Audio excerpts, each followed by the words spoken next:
You're watching the world shift from a system that made sense to a multipolar world that to us feels like absolute chaos. And if you feel like you've lost the ability to plan your future, looking at the news or at TikTok and wondering, will I ever have a good career? Will I ever be able to have a family? You are not crazy. You are just reacting to the chaotic world we are living in.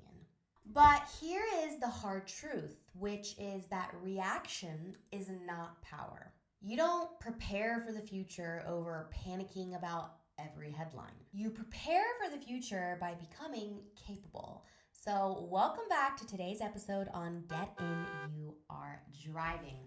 I'm Maria, I'm 26 years old, I am your host, and like you, and hopefully a lot of my listeners, I have my whole future ahead of me, but often I feel that the world is crumbling beneath my feet.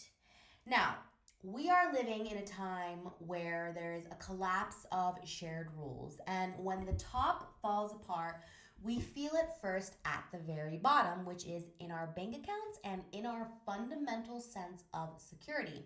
But when you are emotionally and psychologically overwhelmed and economically insecure, I think we become very vulnerable to ideological predators who want to colonize our minds with simple things like blame.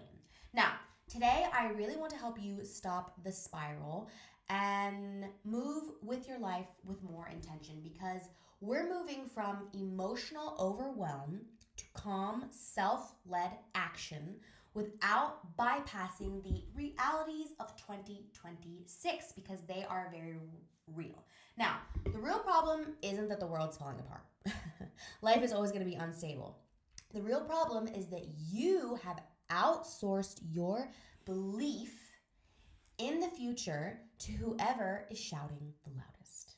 And today, we are taking that power back.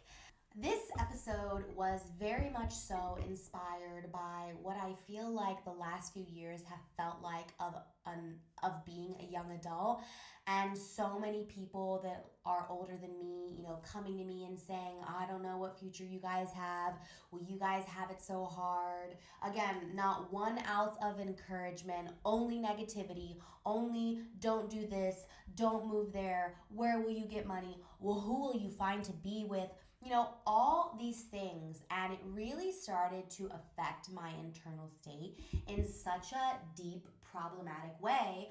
But I finally realized that I needed to fix my internal state and stop outsourcing how I felt about where my life was going to what was happening in the world and what people were telling me. Because let's be honest, as humans, we are all prone more to the negative.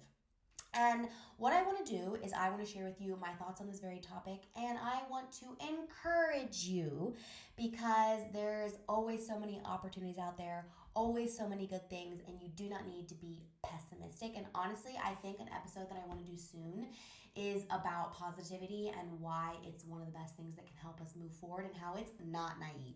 So that's where this episode was born from. I really hope you enjoy it, and let's go.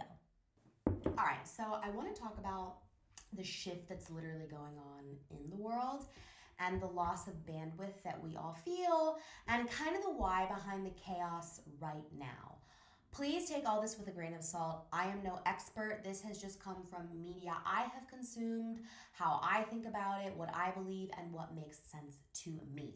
Now, we need to step back from individual headlines and remember that life is cyclical and history is cyclical. I'm actually reading a really good book right now called The Fourth Turning that talks about this, and I find it really, really fascinating.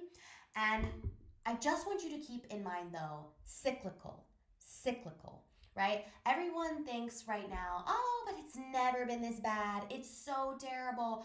The world is ending. But it usually always gets worse before it gets better. And for the last 80 years, I am speaking from a Western perspective. We have been living in a post-World War II based order. And if you haven't noticed, it's almost been 100 years since World War II. And we were all comfortable. The world was asleep. That's how I like to put it. But let's be honest, no system is meant to last forever. And now I think what we're seeing is that visibly breaking down. And it's not just what we're seeing, it's what we're feeling. And I think we are moving from a unipolar world, which for the last 80 years, it's been the US, right? That has been at the top. And right now with Trump, you are seeing the US want to keep its spot. But I think we're kind of headed toward a multipolar world, perhaps where there's no dominant authority. Now, let's see. I don't know. I could be wrong. Yeah. So instability rises because actors, and in our case, countries, start probing each other to see who's actually in charge and who can actually enforce anything.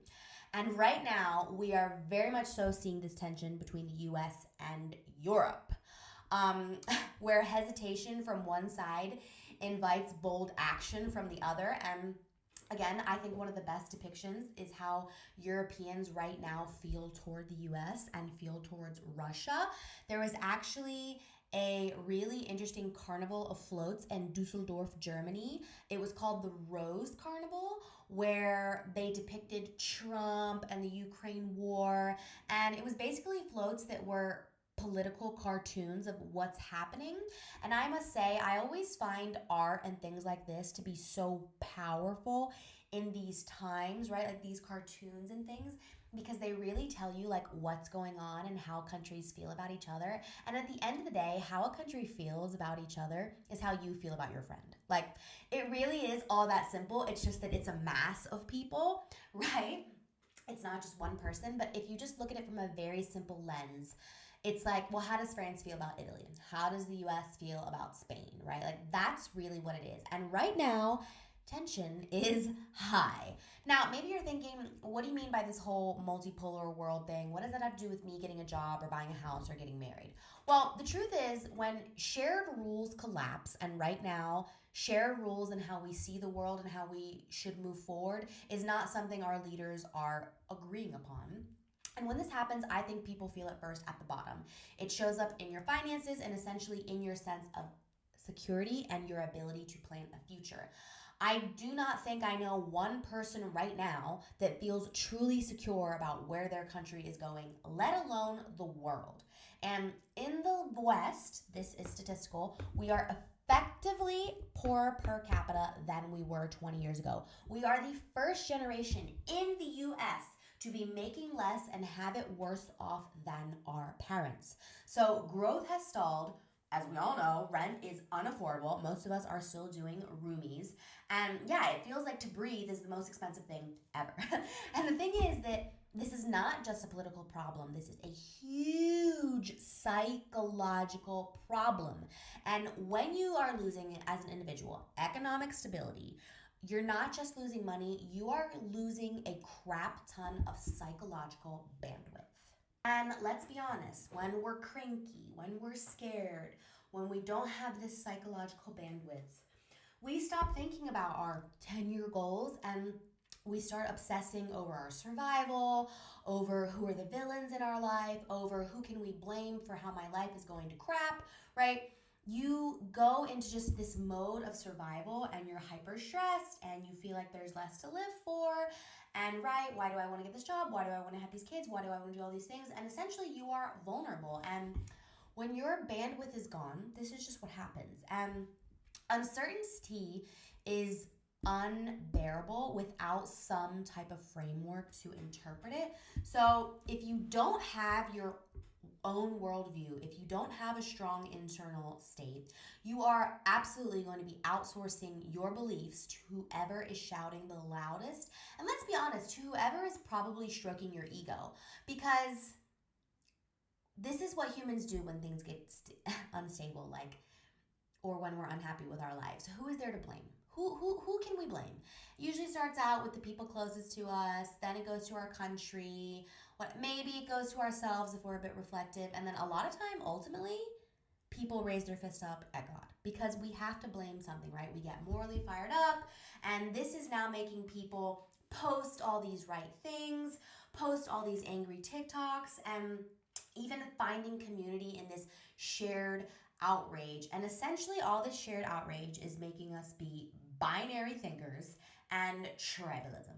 That is where we are headed. But the really hard line is, and something I want to make clear, is that you can be 100% morally right about something and still 100% powerless. And we have started to confuse moral satisfaction with competence. And it's still getting worse. I thought it was getting better. No. We think that because we feel a correct amount of anger or emotion or whatever, oh, now we're changing the outcome of the world. But outrage and your emotions are no leverage. Your moral certainty, I don't think is paying your rent, and it's definitely not building you a future. And in a world that is probing for weakness right now, being emotionally reactive makes you an easy target. It just does. And I'm sorry, that's just how it is.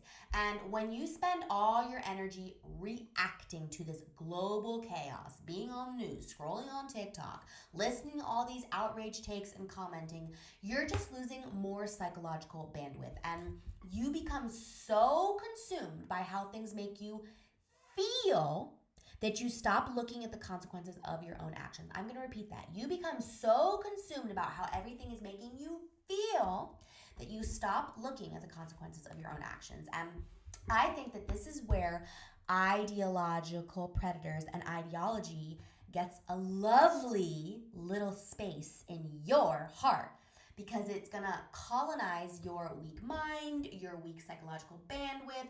You're not going to start thinking about things on your own. You're going to start listening to, again, whoever is probably stroking your ego and making you feel better. And I realize that we borrow a lot of our beliefs from the person that is stroking our ego and making us feel morally righteous. And this actually was a realization that I had with a friend who was upset with me when I was not emotionally moved by something very big that had happened in the world. And I thought a lot about her reaction and how it made me feel.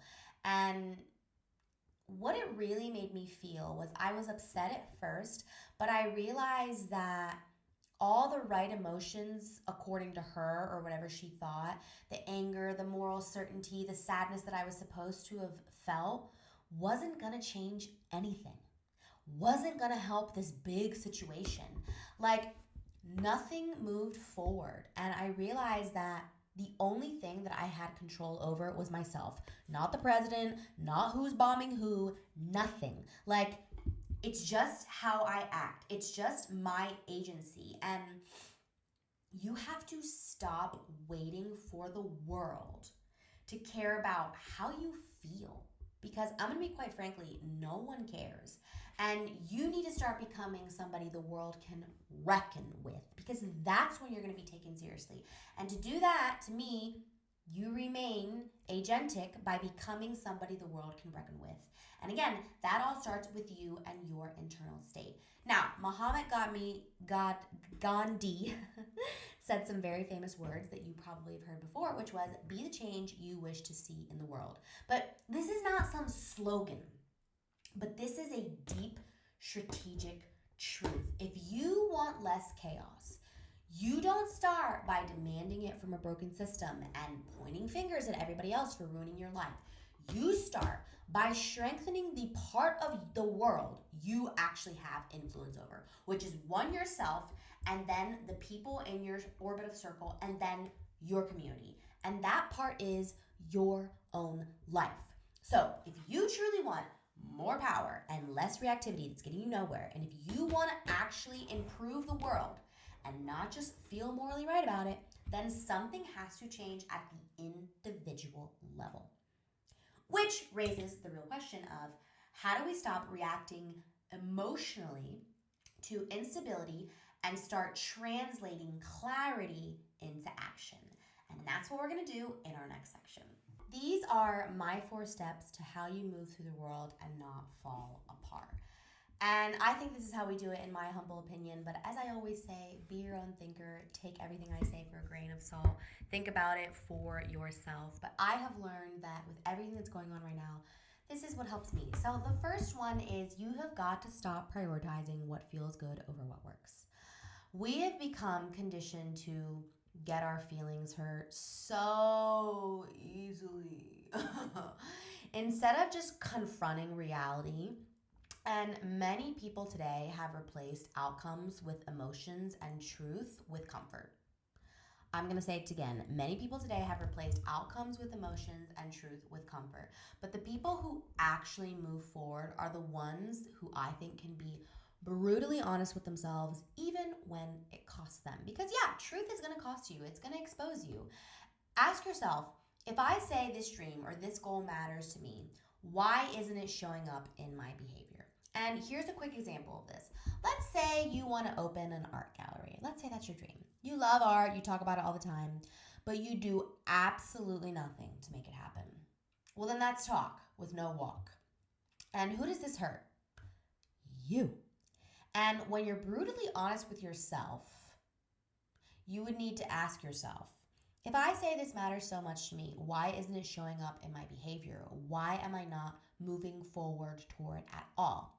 And the thing about this kind of question when you ask yourself about what is or not happening in your life is only you can answer that honestly, because only you know how you spend your free time, if you're lying to yourself, where your energy is going, where you're spending your money, right? Like a lot of people will say, well, I don't have time, I don't have money, I don't have the right connections, I don't live here, blah, blah, blah, blah. And they'll come up with like all these excuses when it just requires movement for them to get to where they want to go, and a requirement of changing their behavior. And this applies to everything. I think sometimes the honest answer to all of this is just we're uncomfortable and we are in our comfort zone. And I think as humans, this may perhaps be the worst thing is when we live in our comfort zone, because maybe the truth just is that it does feel better to go home. It does feel better to just watch Netflix on Thursday for 5 hours after work and eat pizza all the time instead of going to the gym. Like, let's be honest, like that's true. I mean, I can admit that as well. You know how many times I finish work and all I want to do is veg out? And yeah, this is a very real phenomenon, but again, only you can have this honest conversation with yourself about, okay, if I'm saying I love these things and I want these things, well, what is my behavior reflecting to me? And if you want to know a little bit how to like negotiate with yourself, because that's what I call this phenomenon, I wrote a really great essay on this that goes deeper into it. I will link it below. So again, what was our first rule? Stop prioritizing what feels good over what works. Because if you really say what you want, if you truly believe this, and you truly are the person you claim to be, then show up, live it, embody it, do it. Number 2, this one might be more controversial. Build real economic usefulness. So in the real world and in our world, we would all be lying if we said money didn't matter. And right now, money is being redistributed in interesting ways. Economies are changing.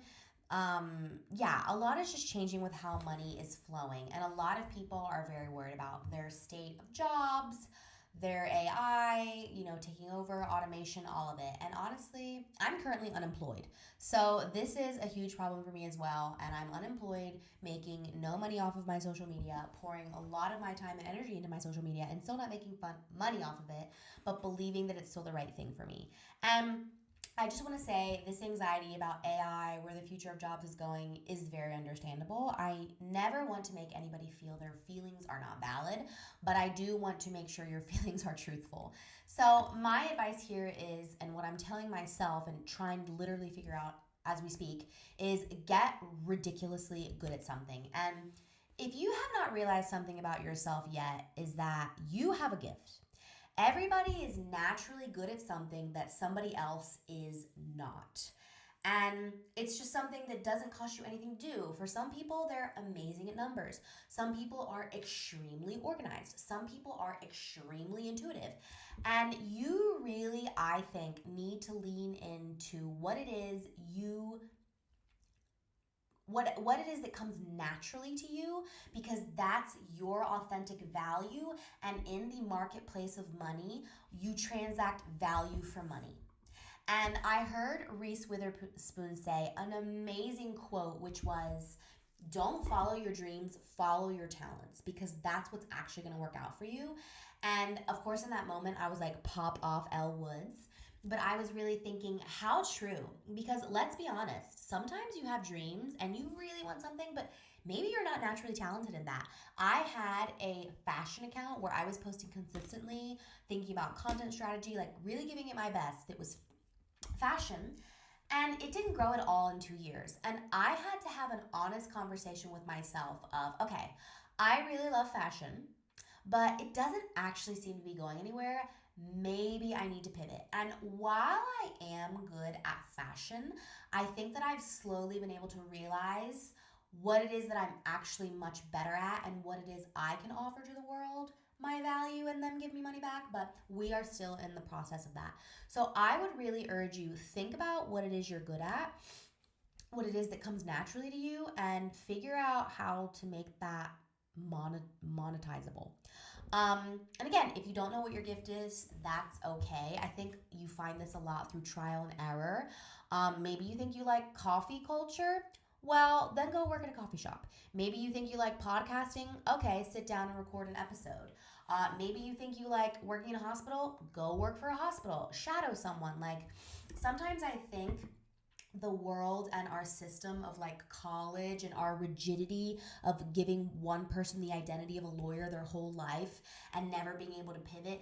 Try things, especially if you're in your 20s. I've tried quite a few things now, and I think I'm landing on where I need to be. But again, you really can go shadow a nurse or do whatever it is, or ask somebody that's a lawyer. Like, start looking into these things that you say you love, try them, and then see where you go from there. And I think you can get an answer much quicker than you think. And since this is largely for people who are younger that I'm speaking to right now, something I want to tell you that you have that is incredibly valuable is time. You know, you really do have time. And if you don't have things like rent and a mortgage and like super expensive things and you can save in these areas, please take risks. It's time to experiment. It's time to fail. It's time to try things and then not like them. Don't forget that. Like, everybody wants us to think like, oh, I think time is, you do have a lot of it, but don't be wasting it. Like, I don't want to stress you out that you're going to run out of time, but at the same time, time is precious. So don't act like it's there forever. Good median. Anyways, so yeah, use this time to figure out what you like, what you don't like, and what your strengths really are and what comes naturally to you. And ask yourself, how can I create real value with this? How can I be useful to other people? Be useful, be adaptable. Right now the economy is changing fast and we don't know what it's going to even look like next year. And I think the people who do well aren't the most perfect or the most educated. They're the ones who can adjust, learn, and compound their skills over time. So learn the skills that build on each other. Stay flexible, try, fail, adjust. And one more thing while we're talking about all this money and building skills, what I don't want you to forget and not prioritize is people. Because I am still of the belief that people are still 20,000 times more valuable than any money in your bank account could be. And I will urge you to, as you're doing this, collect people, network, be curious, build conversations, talk to strangers. I'm telling myself this right now as I'm unemployed. I'm trying to keep a super positive attitude and I'm just trying to be open. And I think that a huge number of opportunities come from knowing someone, right? And them opening a door you didn't know existed. Maybe your grandmother's neighbor has a nephew that works in tech that could hook you up. And you talked to her as she was watering her roses. I mean, you don't know. You don't know, right? And I think that, of course, behind this as well, hard work is required. Don't get me wrong. But at the end of the day, networking and being genuine about your relationships with people really increases your luck. And yeah, and just being positive, because what I think you do need to stop doing is blaming the world. Yes, rent is expensive. It is expensive cost of living right now. It really is. And trust me, I feel this. I'm unemployed. But just sitting in this frustration and only complaining about it just, where's it going to get you? If you could tell me there's an alternative, I'd be like, oh, okay. But if you're just complaining, sorry, like all that does is drain your energy, drain you from wanting to do more, outsourcing your beliefs, not being agentic. Like, just get over it. Adapt, create value. That's how you're going to start building leverage in this very unstable world that we live in. moving right along to numero tres, which is reclaiming your discipline and self-reliance. So I want to say this again. Stop waiting for your country, your family, your job, or your partner to come and save you. Only you can save you. And we all know this. And the moment you wait for a system or whatever to fix your life is, to me, the moment you have given up on your own capacity and the self-trust that you have within yourself. Like, please don't infantilize yourself. You are a grown, capable adult. And realizing this is just self-respect. It's not cruelty and me trying to not have pity for you.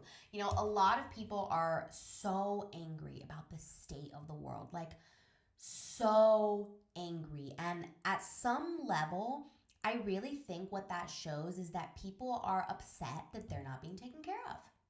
They want to be taken care of because they're scared. And of course, we're all a bit scared. I get it. I still have this fear too. But I have to take care of myself.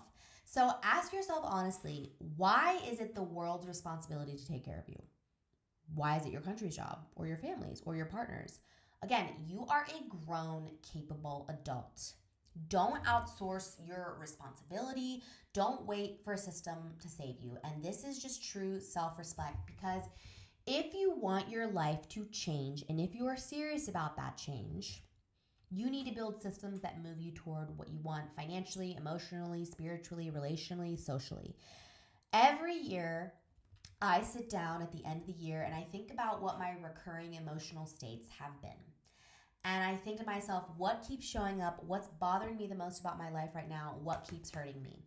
And then I figure out which area of my life those emotions belong to, and I get to work on that area very quickly.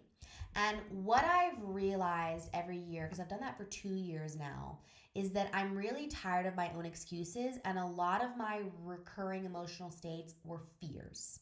Fears that I couldn't do X, that I couldn't do Y, that I wasn't good enough for X, that I wasn't good enough for Z, whatever. And this year I really realized, and this is a very big year for me, I am so tired of my fear controlling me. And most of my limitations, if I'm being honest, all of them were internal. None of them were external. And they are all self-imposed beliefs that I've heard from the news, from my parents, from whatever, that I've internalized and I've allowed to make me freeze. And the way I realized that I was going to get over this was action. Just action. Like, that's it. Like, working, getting out of my own head, breaking these limiting beliefs I had in my head. I wrote another good essay about this, of why the most important glow up you should have is an internal one, and I'm gonna write that down right here. Need to link internal glow up essay, because I really went into it well of like, if your internal world is falling apart, nothing in the external is gonna matter. So again, you need to stop panicking because it's not gonna help you. You need to figure out things on your own. You need to fix these self-limiting beliefs and understand that most of why you probably feel you can't move forward is your internal state. And yeah, again, it starts with you. You have to be willing. And number 4, is fixing yourself before you try to fix the world. And let's be honest, if your own life is in chaos, if your finances are a mess, if you are in debt, if all your personal relationships are shattering, if your health is on the line, you know, I'm not trying to be ugly, but who are you to have any type of comment on the state of the world when your own life is falling apart? And again, you know, a lot of people get real morally fired up, but then they're so personally disorganized in many of the aspects of their life. And we often reach for, you know, really like big global ideas and happenings because I think all the news and social media really helps us avoid dealing with the parts of our own lives that are falling apart. And maybe that's because you feel like you can't control it. But honestly, You can very much so control it. And this always reminds me of in Jordan Peterson's book, 12 Rules for Life, there was one rule that was clean your room. And it basically, the logic behind it was what I just told you. And everybody got so upset about that rule. They thought it was so stupid. How dare he? But it makes a lot of sense. Like, if your own life is a freaking shit show, no offense, why should you be commenting on the state of the world? Have some humility. So ask yourself, like, is my space in order? Am I managing my money well? Am I taking care of the world around me? Am I making the world a better place around me in a tangible way? Like, real change is usually starting in a very boring place with your habits, your body, and your speech. We all want to do some big drastic thing, but that's just really not how the world goes around. And yeah, I think that a belief you cannot live out will just collapse under pressure. Again, a belief you cannot live out will just collapse under pressure. And yeah, I've even had to think about this myself, in my brain, or even when I was complaining to friends about, oh, I'm so upset about this, well, I'm so upset about that. Like, I remember one thing I was complaining about for a while was money. Who was overspending every month? Moi was overspending every month. So, well, Maria, if you're so stressed, stop overspending. Sometimes it's just that simple. So, all right, let's bring this to a close. The reality of impact, I want to leave you with something that is encouraging with this episode, because that is why I started this podcast, to encourage. And maybe you're still sitting here thinking, but Maria, I'm just one person. What can I possibly do to make the world a better place when it's falling apart daily? And the truth is, yeah, you may be one person, but one person can change an entire room. Like, when you are somebody that's calm, somebody that can regulate themselves, you're going to naturally make people feel safer and more confident. And when you build competence, when you raise the standards for everyone else, when you act calmly in a crisis, panic doesn't just lose its grip on you, it loses grip on the people around you. And I think what we need to remember is that societies, how do they heal? They begin to heal on an individual level with you and me. They don't heal through slogans and shouting and disrespecting one another and morally outraged conversations. They heal through millions of individuals choosing strength over despair. They heal when we stop outsourcing our safety and start becoming better versions of ourselves, for ourselves, and then for the small circles in our life that we are actually impacting. The world is not ending, but illusions are. And this is not a time to be panicked. It's a time for clarity, discipline, self-respect, and self-trust, even though you have no idea what's going to happen tomorrow. I heard a man named Konstantin Kissin, I hope I said that right, that we cannot live in a world where we care more about how things make us feel than about the consequences of the actions we take. And that is the choice you have today. And that's really my overlying message of this podcast episode. You can stay in the passenger seat. Yeah, sure. Okay, go ahead. By scrolling through the chaos, taking away your psychological bandwidth from yourself, listening to all the negativity, or you can get in the freaking car and be the driver. You can decide that your life, your skills, your habits, your energy, what you choose to think about makes you in control of your life. And as I always say in my podcast, get in because you are driving. So tonight before you go to bed, please stop looking at the news. Look at your freaking room. Look at your bank account. Pick one thing that is out of order and fix it, even if it just takes you 10 minutes. And that in alone and in of itself is going to already make you feel better. Rebuild your self-trust, rebuild your agency, because you do have it. Because if not, somebody else is driving your car and you are sitting there as a passenger, powerless. Guys, thank you so much for this episode. I really hope it can be encouraging to you, because I am just here to remind you that you have agency and that you are driving in your life. I will catch you in the next episode. Ciao, ciao.